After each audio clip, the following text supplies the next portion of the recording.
Son las 3 de la tarde, 35 minutos. Lo que toca es nuestro bloque económico.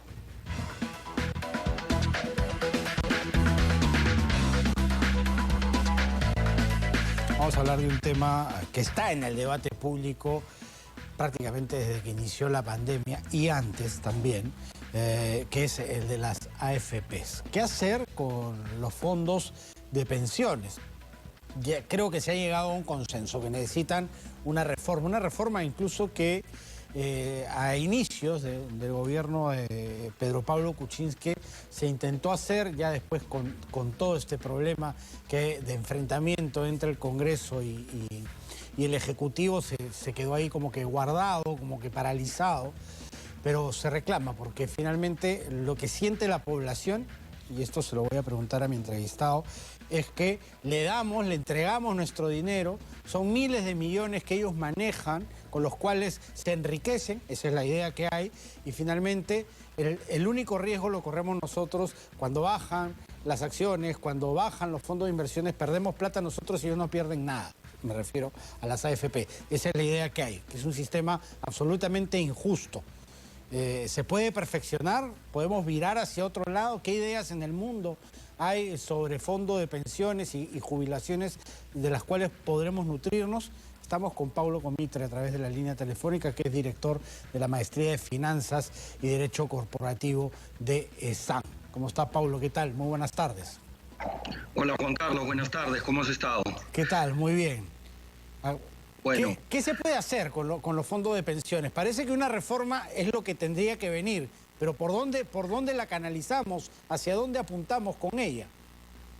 Bueno, la verdad es que estoy muy preocupado por este tema. La última vez que conversamos, Juan Carlos, apenas iniciada la cuarentena, tocamos este tema como una medida para ayudar a la gente que había estado aportando al fondo y que ya no estaba aportando y que podía estar atravesando necesidades.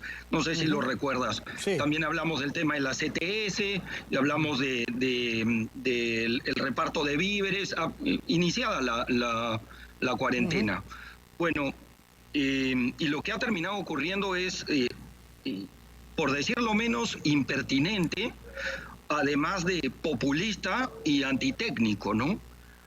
Impertinente porque en este momento el fondo no sabemos si está en la parte más baja de la caída o no. Y todos aquellos que retiren dinero del fondo no van a beneficiarse del rebrote, ¿no? Del rebote de la caída. Como se dice popularmente, van a malbaratear sus acciones, el fondo que tienen. Lo van a malbaratear porque es la peor época para vender, digamos. Efectivamente, pero no solo eso, también es impertinente porque recordemos que los principales financiadores del Estado peruano y de las empresas son las AFPs. Y entonces también en momentos en que el Estado necesita financiamiento para atender, por decir algún ejemplo, el Reactiva Perú, donde está poniendo 30.000 millones de soles, o atender las canastas que estamos dando, o el subsidio del 35% para los sueldos, en ese momento estamos reduciendo la capacidad de financiamiento que normalmente tiene a la mano con financiamiento local de las AFPs, ¿no? Entonces también es impertinente. Y por todas estas razones obviamente es antitécnico, pero tenemos un tema adicional y es que es absolutamente populista, porque ¿cuánto es la PET, la población económicamente en edad de trabajar en el Perú? 22 millones de personas. Recuerda ese dato, Juan Carlos, 22 millones de personas. Perfecto. ¿Cuántos afiliados tiene la AFP? 6. 7 millones. 7. Ok, de esos 7, ¿cuántos aportan? 3 y fracción, ¿no es cierto? 3 y fracción, perfecto. Entonces, estaríamos dando una medida para 3 millones de personas y estamos dejando de lado a 19 millones de personas, ¿no? Y eso me parece terrible, terrible que los políticos de este país no estén pensando en los 19 millones de personas de economía informal que no tienen acceso a ninguna pensión. Y lo que estamos haciendo es destruir aquello que más o menos funciona, sin ninguna opción hacia adelante. Porque, a ver, ¿qué es lo que más... decir, Pablo, que funciona? Porque la idea de la gente es que no está funcionando, que finalmente al final de la vida laboral no se consiguen buenas pensiones, que no se maneja bien el fondo, que las inversiones no están bien hechas porque pierden plata. Hay esa sensación generalizada. Si me estoy equivocando, sí, dinos por dónde debemos ir finalmente, ¿no? Porque se siente que solo ganan ellos con nuestra plata y nosotros perdemos. Dos temas bien importantes, Juan Carlos. Primero, ¿cuánto tiempo tiene que trabajar una persona para obtener una pensión? 40 años. Ok, ¿cuánto tiempo tiene el sistema? Desde el 94, más o menos. Más o menos. ¿Cuánto tiene? ¿25 años? 25 años. Ok, ¿por qué le exigimos a un sistema que tiene 25 años que pague pensiones de 40? Bueno, porque hay gente que ya ha llegado a los 65 y cuando se creó se pasó el bono de los que cotizaban en el sistema nacional al sistema privado. Ahí está tu respuesta, Juan Carlos. Ahí está tu respuesta. El reconocimiento fue 30.000 soles, sin importar el tiempo que laboraste, ¿no es cierto? Entonces, si ese bono de reconocimiento hubiese sido lo realmente aportado para la gente, podríamos evaluar el sistema privado como si tuviera 40 años, pero no tiene 40, tiene 25. Entonces, eso es un tema muy relevante. Y a pesar de tener 25, Juan Carlos, paga pensiones por encima de lo que paga la ONP, ¿no es cierto? Entonces, juzguémoslo con la otra alternativa.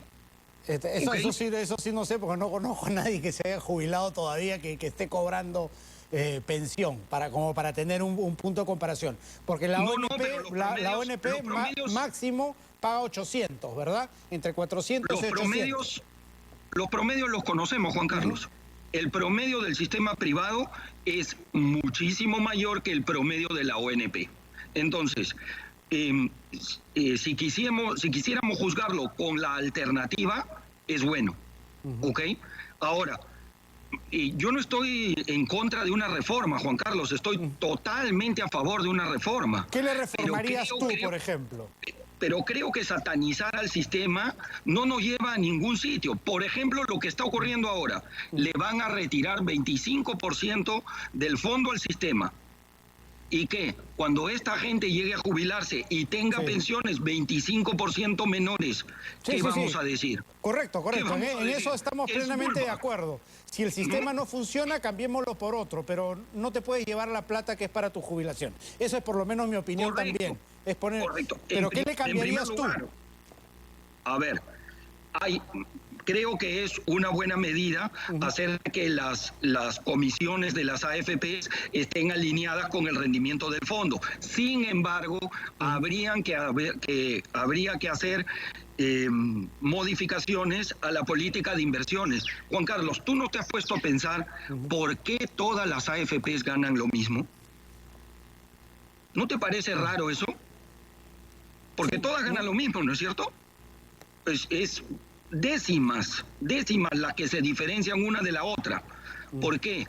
Porque las AFPs invierten donde les permiten invertir. Entonces, a mí me gustaría plantearle un negocio a uno de los políticos que está reformando la AFP como el siguiente. Señor, mire, yo le voy a dar 100 soles todos los meses, ¿ok?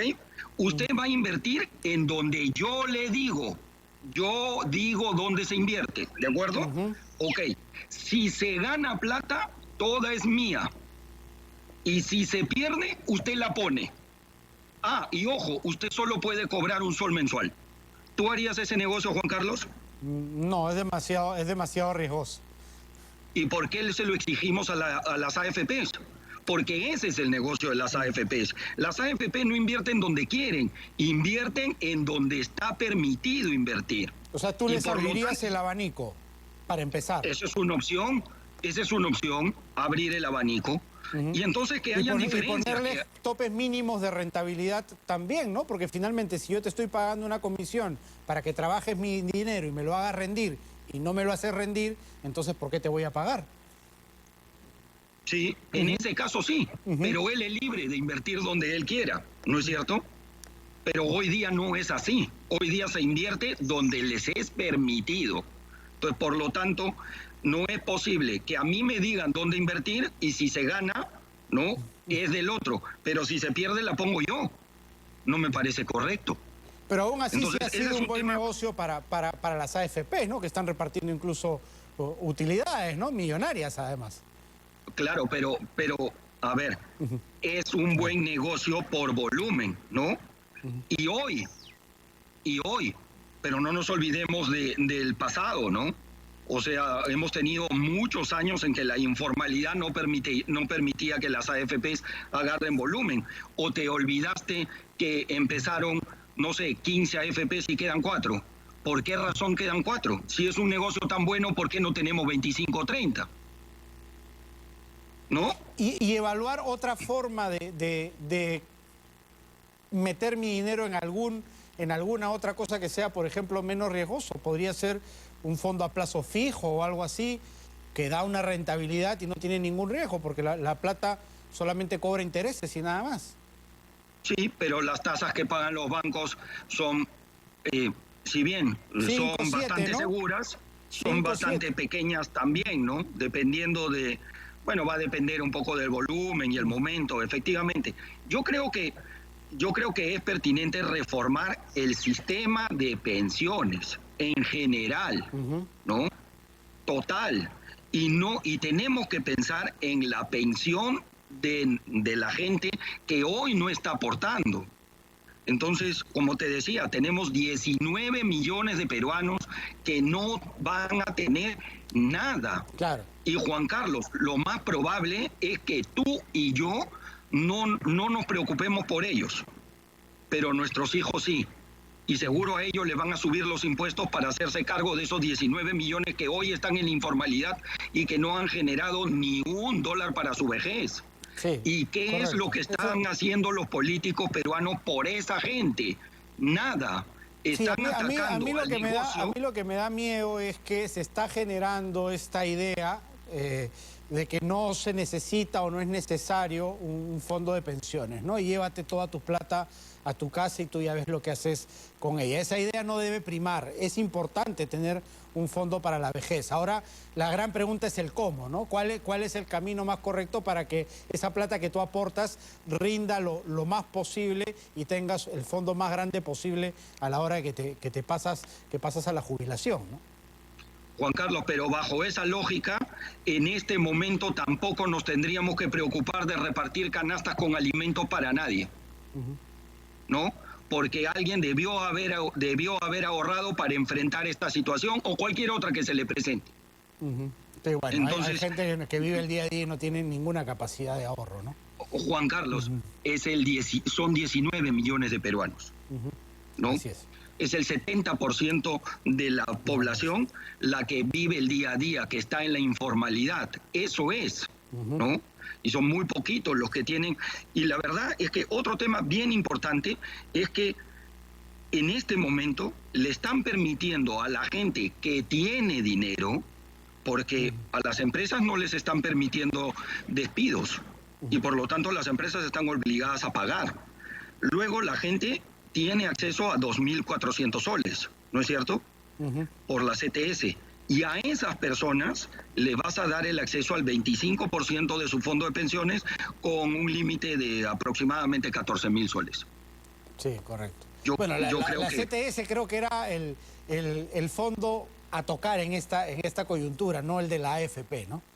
Para esa gente, ¿no es cierto? Ahí coincidimos. Para esa gente era conveniente darle los 2.400 y no permitirle tocar su fondo de pensiones para que tengan una mejor vejez o por lo menos se beneficien del rebote que va a ocurrir, como ocurrió en el 2009. O sea, no hemos llegado al piso que nos tocó vivir en el año 2009, ¿no? Donde se perdió toda la rentabilidad acumulada en 6 meses. Eso no ha pasado hoy día. Y otro tema a tratar, aparte de esos 19 millones que están fuera del sistema, es la gente que cotizó en algún momento algo, que ya está bastante adulta y ya no tiene ninguna posibilidad de regresar al sistema formal y tiene ahí un fondo acumulado que no le va a servir para una pensión. ¿Qué hacemos con ellos? Bueno, efectivamente las AFPs cuando se dio el 95.5 presentaron un esquema para atender a esas personas, pero no fue atendido y lo que hicieron fue modificarlo por el 95.5, ¿no? Entonces esas personas van a tener acceso al 95.5 cuando lleguen a edad de jubilación, pero también existe el REJA para esa gente, ¿no? El régimen de jubilación anticipada, que tiene que cumplir con ciertos requisitos para poder acceder a su fondo de pensiones sin haber cumplido 65 años. Entonces, ¿no? Y adicionalmente no nos olvidemos que también las AFPs, o sea, los fondos de pensiones, tienen adicionalmente un seguro por discapacidad, ¿no? O sea, eso también es relevante. O sea, si queremos destruir el sistema, bueno, ¿cómo vamos a asegurar a la gente que tenga discapacidad el día de mañana? Sí, son muchos puntos a tocar. Lo que sí estamos por lo menos de acuerdo todos es que hay que hacer alguna modificación al sistema. Pero esto cuando pase la crisis, obviamente. Sin duda. Y además tampoco me parece, y también me parece impertinente hacerlo hoy a un año de elecciones, porque se presta a buscar votos y no a reformar concienzudamente, técnicamente un sistema. Correcto. Perfecto. Muchísimas gracias, Pablo, por haber estado con nosotros. Gracias a ti, Juan Carlos. Gracias. Hasta luego. Pablo Comitre, profesor de SAN, ha estado con nosotros. Hasta aquí nuestro bloque económico.